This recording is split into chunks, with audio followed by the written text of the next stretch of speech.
Miser sur le potentiel du numérique pour accélérer le commerce intra-africain. C'est l'un des objectifs des responsables de la zone de libre-échange continentale africaine ZLECAf. En partenariat avec la Commission de l'Union africaine, Smart Africa et l'Alliance Beta Cash, le secrétariat de la ZLECAf a lancé un appel à l'action sur l'inclusion financière numérique pour le succès du marché africain unique. C'est ce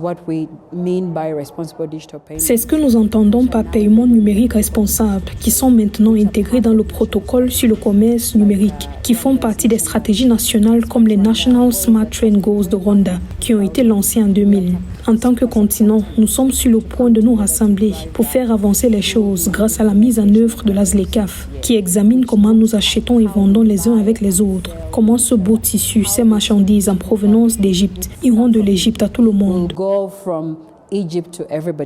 La dimension numérique est forte au sein de la ZLECAf, comme le démontre son article 3, fixant l'objectif d'une Afrique intégrée, prospère et pacifique, tel qu'énoncé dans l'agenda 2063 de l'Union africaine. En effet, celle-ci doit permettre d'accélérer le processus d'intégration économique de l'Afrique, notamment grâce à la promotion du e-commerce et du paiement numérisé, qui permettront l'accroissement des échanges commerciaux intra-zones, ainsi que l'amélioration de l'accès au marché continental africain pour les acteurs extérieurs et donc la mise en place d'une réelle économie digitale sur le continent. Cependant, l'utilisation récurrente de monnaies tierces dans les paiements commerciaux transfrontaliers fait peser une charge importante sur les réserves de change nationales, ce qui entraîne des retards dans les règlements et une diminution des bénéfices pour les petits et les micro-commerçants.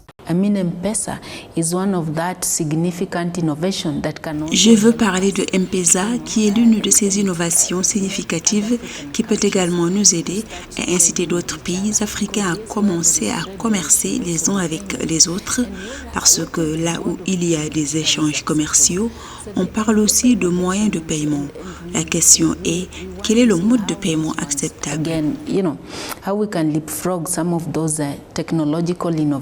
En 2020, la Société financière internationale et Google ont estimé que l'économie numérique africaine pourrait atteindre 180 milliards de dollars d'ici à 2025, soit 5,2% du PIB du continent. D'ici à 2050, sa contribution potentielle anticipée pourrait atteindre 712 milliards de dollars, soit 8,5% du PIB. De plus, le taux de pénétration de l'Internet et des mécanismes de protection cybernétique en Afrique sont considérablement améliorés. L'économie numérique pourrait ainsi créer 140 millions d'emplois et ajouter 2200 milliards de dollars au PIB de l'Afrique d'ici 2035.